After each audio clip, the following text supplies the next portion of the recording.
diligent work in getting this set up. I want to thank Longwood very much for having me, Leo for hosting us, and all you guys, just the work you guys did. There was a lot of emails that went back and forth trying to make this happen, and it's not always easy trying to get put these things together, but once it started coming to fruition, just really excited, and thank you so much for your help.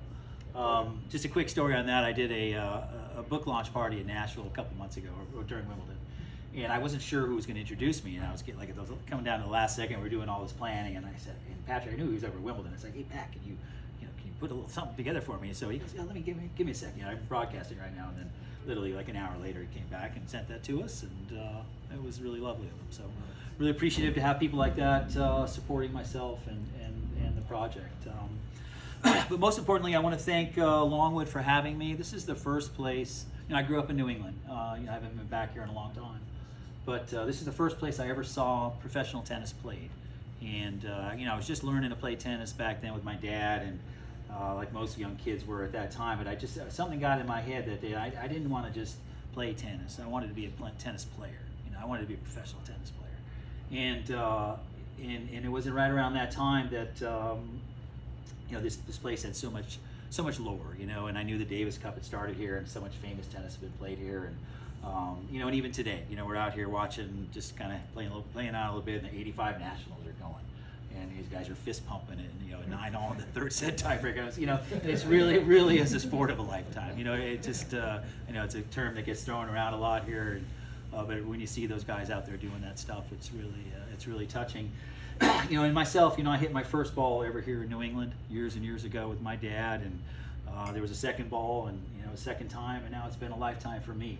And a lot of the kids that I played against back then, some of them are in this room tonight. Some of my earliest friends, people I haven't seen in 40, 45 years.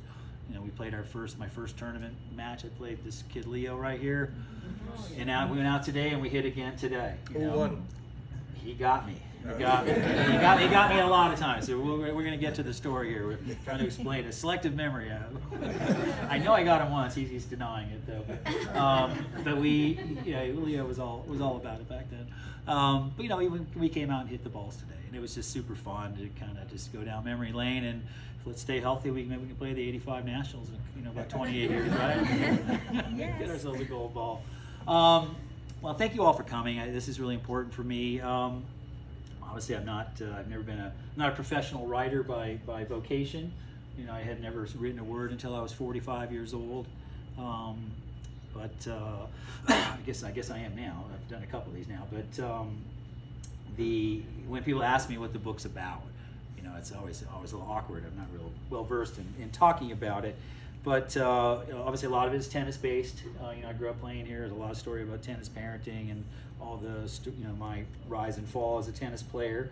So if you're a tennis player, that's something you're really going to be interested in. There's also a great deal about alcoholism and addiction and recovery and mental health. So if that's your area of space, but you're not really a tennis player, that may be the thing you're most interested in. But if you're a drunk tennis player, this book is for you. Start from start to finish. But no, I just want to thank you all for coming. Cheers to everybody. There's a lot of us. We are legion. But no, just thank you all for coming. There's a lot of issues in this book that are challenging to talk about. I've talked to a lot of you privately. About how you connected to the book, and people in your family and your lives that are struggling with a lot of things that I struggled with, and how you've been able to get some wisdom and some healing. The book's really about healing.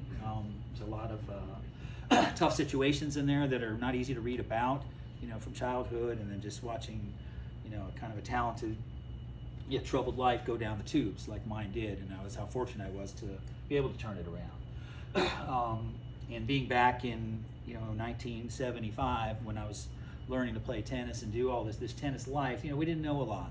People didn't know a lot about what childhood stress and childhood trauma and how to navigate those spaces. They certainly didn't know anything about alcoholism and addiction or mental health or mood disorders. So that was the 70s and the 80s. But so in many ways, I want to give that whole generation a pass. They didn't misdiagnose me; they just missed me in many ways. They just didn't know what to look for. But today's different. It's 2022, and we know a lot. And if there's anything I want my book to be part of a conversation going forward, that we have a responsibility now to be able to. There are things to see here. There are things to look for in young kids' lives that are struggling. That if we can address them early enough and identify them early enough and nurture these kids through the tough stretches, that we can maybe save some lives from getting off the rails a little bit. So that's really why I did this. You know, it's not easy to put yourself out there to the extent that I did. I appreciate y'all for investing in that, but you know, I'm old enough now where I own my life. I'm responsible for everything that I have, and I'm not embarrassed about it anymore. And there's a destigmatization of this space that I really want to be a part of a conversation going forward about. And so that's why we're here. That's why we're here to share our story with you all. And John's got some questions for me to start out, and we're going to go through this little list and then we'll open up the floor for a little Q&A. And I just want to thank you all for coming. Thanks, Barry. Thank you.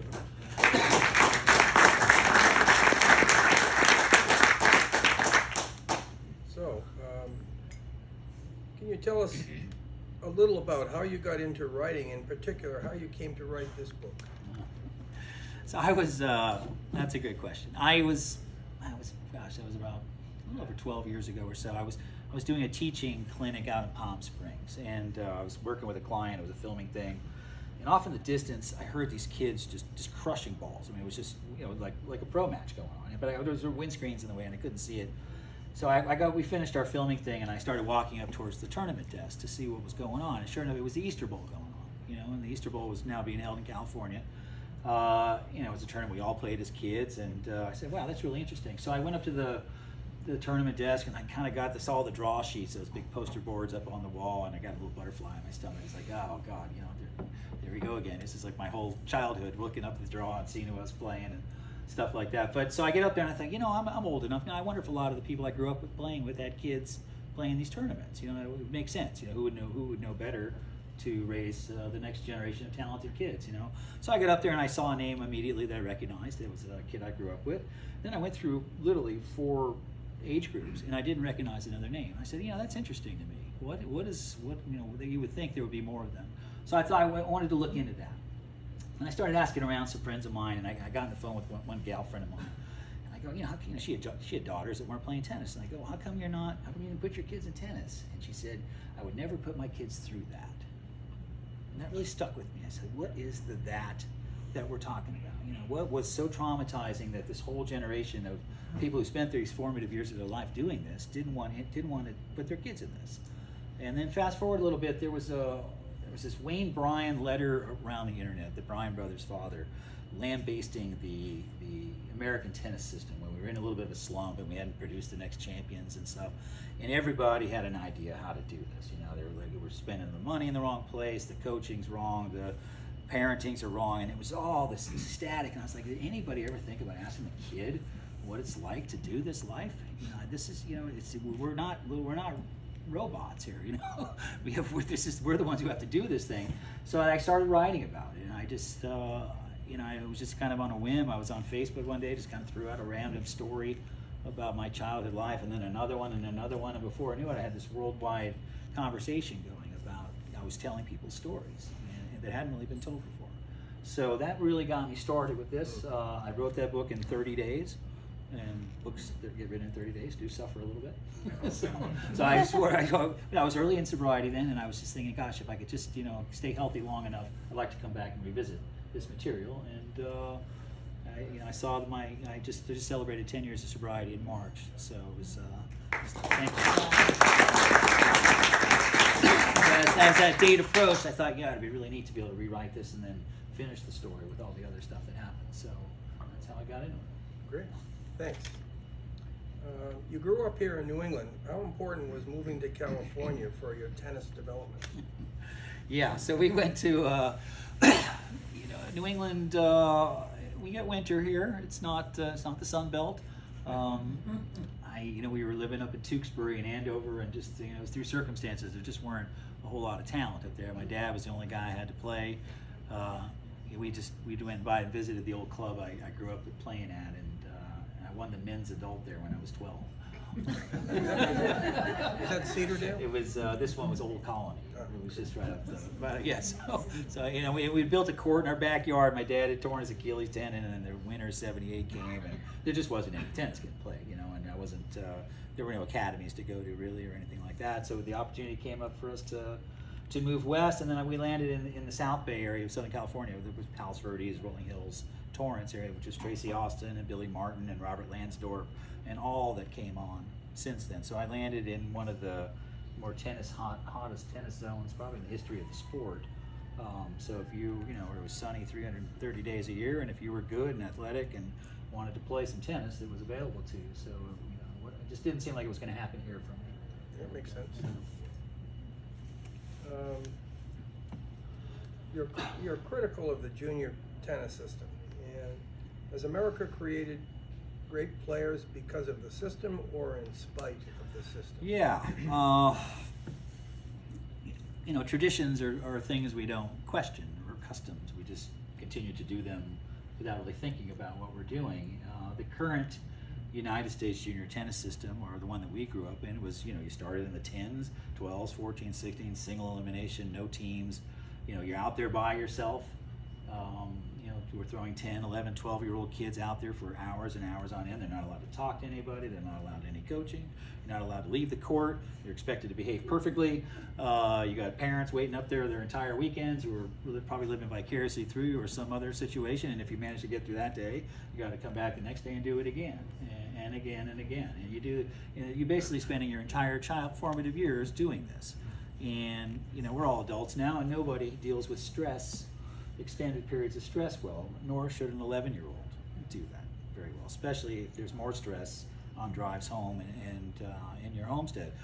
So the system that we've somehow put in place here, that it just needs to be addressed, that this may not be the best situation. If you have underlying conditions that are going on with you, you know, I didn't know what was happening, but I was a little bit more agitated than the average junior back then, and putting kids out in that kind of environment is not going to make anything better. It's going to make things worse. So, and that applies to all of us. You know, if we're not doing well and we get under more and more stress, it's complicated. So, have we produced great players? You know, it's kind of a correlation and causation thing. We produced great players from the system, but is it because of the system, or is it in spite of the system? And we've had some players, you know, the Williamses and others who have kind of bucked the system, other obviously European players who have not done that same route. So it really is kind of the $64,000 question, is how do we, you know, create greatness here? Is this the best system to do this? And you know, I leave that for others to discern, but I think, you know, the development, we're not ready to, I just don't think we're ready to be under that much stress that early. You know, we're 11, 12-year-old kids, and it's not, you know, I just don't think that's in the long haul, that's the right way to do it, the best way to do it. Well, it seems interesting to me that in the last year and a half, maybe it's 2 years now, quite a number of really top-ranked pros, number 1, number 2, number 3, male and female, seems to be especially more prevalent among the top females, are being open about their struggles with mental health and the stress and the travel, and at least it seems to me anyway that they're getting a very sympathetic audience, where before there probably wasn't an audience. No, I mean, if anyone's watched Marty Fish's documentary on Netflix, I mean, Rick Macy is one of the premier coaches in the world, is saying, you know, tough it out, get out there, be tough, you know, if you fall down, get up, you know, fight harder. And that's not necessarily the right thing for someone who's, you know, if you blow your knee out, you don't run more, don't run harder. If your brain's not, your emotions aren't functioning right, don't continue to put yourself in stress. You need to extricate yourself from that situation. It's not going to get better. And then once you get a little bit older in your life, when I discovered beer at 14, you know, that was the solution, you know, and you know, I was kind of on this highway that I just couldn't get. There was no off ramp for this, and I was stuck on this track, and the only way I was going to be able to stay on that road was to find things to self-medicate myself through the process, you know. It's just yeah. Okay. In your opinion, what are the conditions by which tennis greatness emerges? The sport is driven by its star players. How do we create great players? Is it one by one, or is there a system? Yeah, I mean, this is, well, it used to be the $64,000 question, probably $64 million question now. It's, tennis became big business in our growing up. We used to be, you've obviously Longwood here, it was an amateur sport for a long time, and it became professional and open, and it was, it became, through the tennis boom of the 70s, obviously there were a lot of rewards for being successful at this. So the book hadn't really been written yet about how to create a great tennis player. There were anecdotal episodes out there where Robert Lansdorp was creating a lot of great juniors out in California by just pushing them nonstop, and then the harder he pushed, and if you broke down, he pushed even harder. Now that worked for Tracy Austin and a handful of other kids, so that kind of became the model. Say, hey, if that worked for them, we should be doing that to our kids, and it turned out to be a colossal failure. That is not the way to groom players. Then you had these, the extreme voluntary situations, academies where you just threw all these talented kids together in one place, and but they're teenagers and stuff. So yes, I think having that type of competition it enhances your ability to obviously get the most out of your talents, but is that really the model here to create greatness? And I don't think anyone's quite figured this out. There's a lot of, obviously Federer and Nadal has done it differently, and Federer's doing it differently, Djokovic's doing it differently, and then the Williamses did it very differently. So there's no one way to do it, but the kind of the push till they break model, I think, has been finally discredited. I think. Do you think it was kind of a blip when under Bollettieri we had 5 or 6 of the top American players ever just kind of emerge from eggs and became the top? Yeah, I think the world hadn't started playing tennis yet. I think the world caught up, in a kind of a twisted irony. I think it was in '84 when we decided to put tennis in the U.S. Olympics because we had Arias and we kind of tried to jimmy the system, and it was only 21 and under. But what that did is it put everybody's tennis programs under their national sports federation. So these all of a sudden money started going into all around the world into tennis, and in all these kind of lesser tennis-rich countries, all of a sudden everybody started creating a couple players, and obviously the resources were there to develop them. So that became a real, I just think in the early 80s, everyone likes to talk about the halcyon days of American tennis, but there wasn't a whole lot of, people weren't coming out of Japan, and they weren't coming out of Asia or any of the places. Other than Sweden. Sweden had a run. But so we were certainly, in a beneficial place, I think, over the other countries. But once the world started playing, it's all leveled out significantly. Okay, thank you. This is probably the toughest question, I would say. When did you first sense that something was wrong? What was different about you from all these other young people that you saw on and off the courts day in and day out? Right, this is a good question. I kind of equated, we're all growing up playing tennis. Everybody got mad. Okay, I seemed to get a little madder, okay? Kids cheated. I cheated a lot. It wasn't, it just did, That one time that you beat me? Yeah, no, where's Greg's at? Well, I owe you one, man. I'm sorry. When kids would get upset when they lost, I got more upset. I got, the tantrums were off the charts. So one of the takeaways from the book, I feel, is we all live 3 different types of lives. We live a public life, our private life, but there's also a secret life. And our public life is obviously where we work, our clubs and so forth that everybody knows about. Our private lives are our homes, where we have our idiosyncrasies that, maybe our select circle of people know about, and, they tolerate us or accept us. But it's the secret stuff where the problems can generate. I think secret behaviors don't really stay secret very long. If you've got an eating thing going or some form of gambling or something like that, eventually it'll come out, okay? But secret thoughts are different. And it was interesting for me. I was always in awe of the great players and the ones who could win the national champs. Like, how in the world?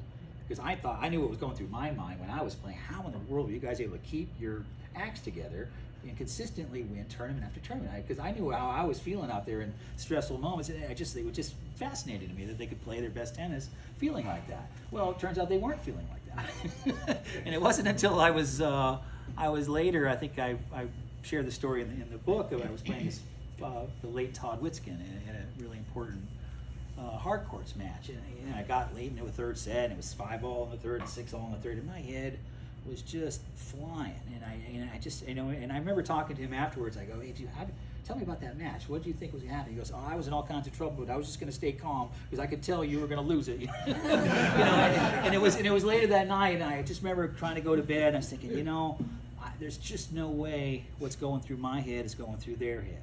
It just can't be. Now, I wasn't about to tell on myself. I was 16 years old. I wasn't going to say, "Hey, are you having these crazy ass thoughts when you're playing?" You know. So these things, you know, there's a lot of shame behind that stuff, and you don't know how to. I certainly wasn't going to talk to my parents about it. I mean, and I didn't have a coach, and I didn't really have anywhere to go to with this stuff. And the only thing I could really turn to was just the haze of alcoholism and narcotics, that just to keep my mind under control. But I knew something was wrong then. You know, at 16, and then later on, you know, as a story I tell in the book, you know, I was 20, you know, I played at UCLA, and I flamed out pretty quickly. I was living in my car, and things weren't going well, and I just didn't feel right, you know, and I was, excuse me, I was walking on campus at UCLA, and I just, you know, I'd felt terrible, you know, a lot before with hangovers and withdrawals and things like that, but this just felt different. And I just remember walking into the psychology department at the school, trying to find somebody to talk to, you know, because I knew something was wrong, you know, and I didn't really know. Excuse me. I didn't know what it was. I just knew other people weren't feeling like that, and there's just no way. And I was up for days at a time and down for days at a time, and she knew, and then she couldn't tell me. And you know, I was talking to her. She was trying to furiously call the professors, trying to get someone on the phone to help me out, you know. And so at that time, I knew something was wrong. So she gave me a number to call, and I never called it, you know, when I was 20, and I didn't get diagnosed until I was 37. You know. So yeah, it was a lot of years. Sorry. So what age are you? I don't know if you need any more. Oh, I probably Thanks, did. Alex. Sorry. 27, 20. Thank you. So yeah, it was that kind of, you know, there was just those little moments, but just knowing that things weren't right, just, you know, that's a great start, but there was no solution. I didn't know where. It was in 1984. There was no programs. There was no resources. And I didn't know where to go. You know, so I was going to have to figure this one out for myself. You know, for better or worse. And, Well, I won't give any secrets away because I want everyone to read the book. No spoilers. But it's really, it became amazing to me how you were able to play such a high level of tennis at UCLA, even for that 1 year, and be in a haze of alcohol and drugs and still be at the top of the game. Yeah, I was young. I was talking to someone earlier about this tonight. Somewhat impervious to the negative effects of alcohol and drugs for the most part. I mean, I was able to get away with it, you know, up to 18, but it really didn't. But you know, up until a certain point, I was able to, you know, and it's funny, we were talking about this a second ago. I played hungover quite a bit, but in a weird way, it calmed me, and you know, and it was just enough of a kind of a numbing to my nervous system to allow me to kind of not race, you know, when I played, because my mind would get very racy when I competed, and you know, and to the point where it was just redlining all the time, and I would feel out of control, and so sometimes it just muted me enough where I could actually, you know, I could calm, you know, I might have lost a little bit in reaction time, but the calmness I felt mentally, you know, allowed me to be able to perform, you know, up to my abilities a lot. So Good, thanks. You obviously had a complicated relationship with your dad. Most of us here are parents.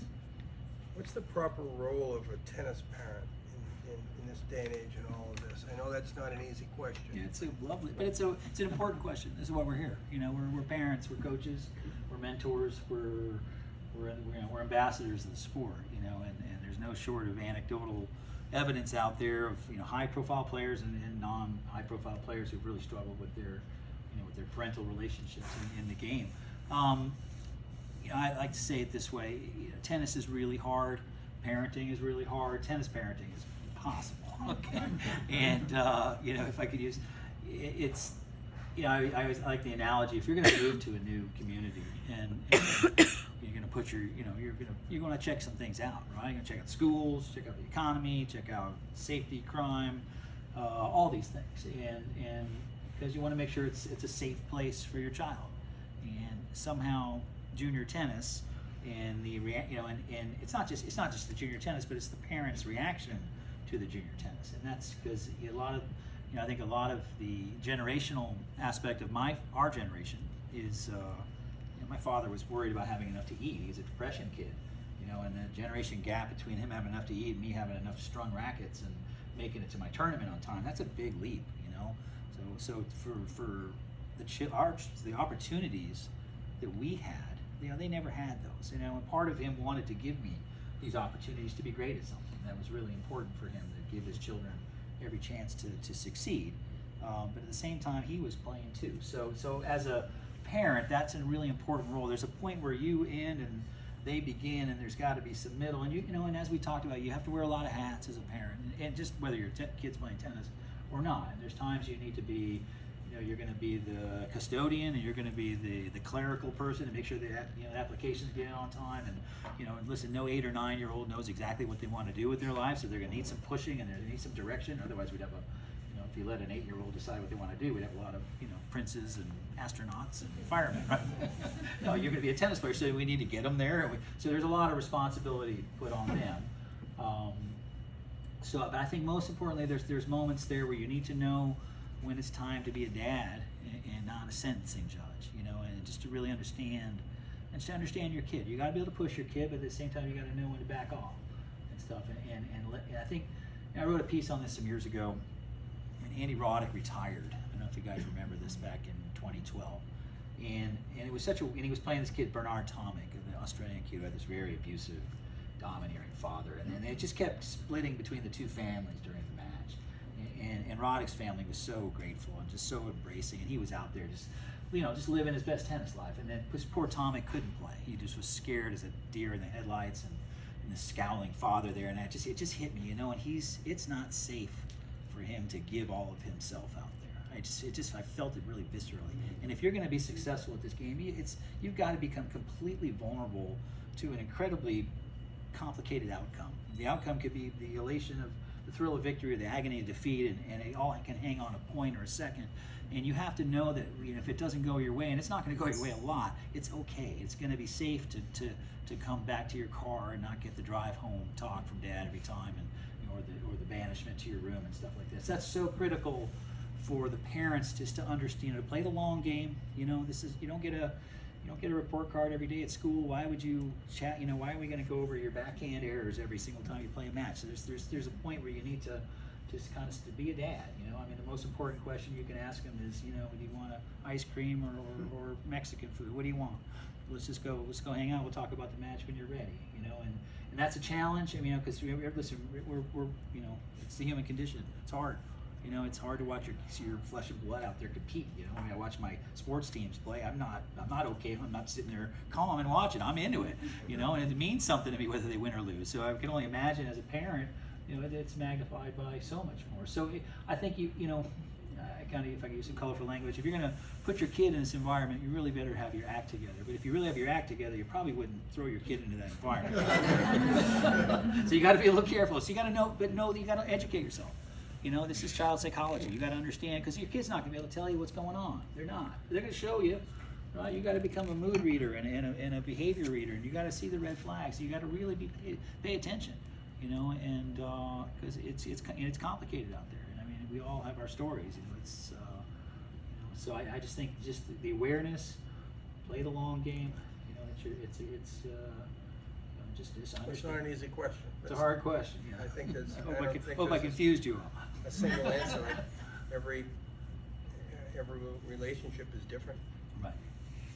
Tiger Woods, his father, he was superb at not what we thought, not pushing his kid too far. But then his kid became just socially, he became a social outcast. He didn't develop properly. So there's a balance to all of this. Okay. What do you think parents are supposed to look for? What are the red flags? What are we supposed to do about it? Kids act out. Will they grow out of it? Do they get deeper into it? Or, what are some of the things that you've learned and not to do and to do? Well, if it was Yes, it was. If it was as simple as a list of do's and don'ts, you know, do the do's, don't do the don'ts. Okay, so the problems occurs when we can't, you know, we're constantly doing things that we don't want. You know, impulsively not able to do the things that are in our best interest, and so that's when we need to kind of pull back a little bit and really try to have open communication. I think is everything. You know, the challenge for the children they're not going to be able to. You know, they don't have the emotional software to really explain what's going on. So you got to really pay attention. And if your kid is not handling these situations well, you know, consistently, you know, if they're having the deer in the headlights when they go out to play, or they're getting sick, or they're nervous, you know, that's not, you know, there's no reason. Just pull back a little bit. Pull back. There's going to come a time when they'll be mature enough to do this. There's no rush to play the 12s, 13s, 14s. You don't need to do that. They'll be fine later on. So just pull it back a little bit. Keep it fun. Keep it sane. You know, and I think most importantly, just watch the reactions. You know, you'll know your kid. You have to know your child, and if you know that they're not responding to the stress in a healthy way, then it's just pull them back. You know? That makes good sense to me. Thanks. Your story takes place during the tennis boom, the late 70s and the 80s. There was so little awareness about alcoholism, addiction, and particularly mental health and mood disorders. What happens if you, Barry, talented yet troubled, take the junior and college tennis world by storm in 2022? Are there safeguards in place to keep young lives like yours from getting off the path? No, and that's really what the takeaway from this book I want to be is, you know, listen, as I said, I don't think there was going to be a lot of help for me when I was going through what I was going through as a teenager, but that was then. We didn't know anything now. Now we do. We know an awful lot, and you know, I've been asked to have a meeting next week with the incoming president of the USTA, who's Brian Hainline is his name. He's medical health, he's the chief medical officer for the NCAA right now. They're trying to implement a program now, a mentor program for young players, you know, who may be showing some tendencies towards having issues, and just try to navigate this a little bit better. I just think awareness, communication. I don't think we have all the answers quite yet. I mean, we're really on the opening, just starting the conversation right now. But I think the most important thing is to make sure, you know, there are enough safeguards. I know at the university level they have a tremendous amount of resources for kids now. They're having any kind of trouble right now, and the coaching system is dramatically improved now. Everyone's real awareness. But you know, I think one of the things from the tennis boom, we created a lot of great tennis players, maybe not a lot of great teachers and so forth. And I think this part of the kind of child psychology is what we're really talking about here. I think everyone can up their game on this. Parents, coaches, mentors. We need to be aware of this stuff, and just to make sure that you know, acting out is it's to be just to no, we don't brush it off. This kind of leads into my last question, and then we'll take whatever questions people in the audience have. What do you think the roles are of the various tennis organizations? Some of them seem to be fighting against each other sometimes. Right. The academies, the colleges, the coaching community, the USTA, NCAA, and do you think there'll be an LIV tennis? Pickleball. Yeah, it isn't. You know, it's an interesting thing. I mean, the USTA is not in the business of foster parenting. They're the kids who play their tournaments. You know, my college coach at the time, you know, his job was to win tennis matches, and not, you know, and he had 12, 15 kids on his team to manage. So he can't be your surrogate at those times. So back then there wasn't a lot available. They didn't really know what to do. You know, I was on the Junior Davis Cup team. They just took me, dropped me off at the airport. You know, that was what they were going to do back then. So today, I just think, as I just mentioned, Dr. Hainline coming in. I mean, there's a lot of resources now. They need to be a little more proactive, I think, in the promotion of them. I mean, there are webinars going on right now, but nobody even knows about them. Their marketing on this needs to be improved, I think, a little bit. But you know, they're really just trying to open the communication channels now, and just, you know, if kids are having problems, I think what I'm hoping to do with them is to become part of a mentor program and kind of be the kind of person I needed back then, and someone that they can talk to, you know, have an open line of communication. So when kids are struggling, they have places to go, and they know where to go.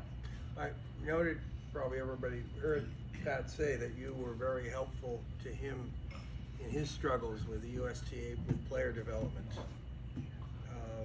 And someone at that level, of course, with all of his connections, and he still had trouble. I mean, he was the Davis Cup captain, Right. clearly, Right. but he was having troubles with USTA and didn't seem to be particularly successful at it during. You know, they're just, you know, again, what are the goals here? What are we trying to do? Are we trying to create the next great champion? Is that going to make everything okay? I mean, No. if Federer was from Chicago, would everything be fine and we wouldn't be having a problem? I think that it would calm things down a little bit. So we have to kind of, you know, tennis is a huge industry. It's a huge, complicated sport. There's a lot of, you know, conflicting interests out there. You know, we want the health of the sport to grow the sport. At the same time, we want champions. You know, how do you create a champion without burning out a whole segment of your you know, participation class? So it's complicated. Seems like a very delicate balance. Yeah, and you know, the mistakes are going to get made, you know, and that's, you know, that's part of it. You know, listen, you know, people get better through being challenged, and that's important. You know, we don't want to just hold everyone's hand through this thing, but we just want to make sure that Handing out participation trophies. handing out participation, right? Exactly, everyone gets one. Yeah. Thank you. Thank you, Those sir. are all the